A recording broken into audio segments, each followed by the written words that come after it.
2002 September. బేగంపేట్లో ఒక area. ఆ రోజు ఆ స్ట్రీట్లో ఉన్న ప్రజలకు తెలియదు, తెల్లవారితే అది ఒక హాంటెడ్ హౌస్గా మారుతుందని. ఒక దొంగ, అతని పేరు సాజిద్, ఏదో దొంగలిద్దాం, ఏదైనా దోచుకుందామని చెప్పేసి ఆ ఇంట్లోకి వెళ్ళాడు. కానీ ఆ దొంగకి అప్పుడు తెలియదు, అతను దోచుకోవడం కాదు, అతని ప్రాణాలు దోచుకునే శక్తి అక్కడ ఉందని.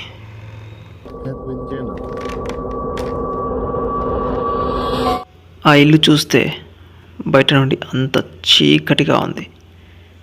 ఫస్ట్ కింది ఫ్లోర్కి వెళ్ళి చూశాడు, ఏమీ లేదు. తర్వాత ఏదో వినికిడి వినిపిస్తే పైన ఫ్లోర్కి వెళ్ళాడు, చేతిలో కత్తిని పెట్టుకొని ఏమైనా చేసేద్దామని.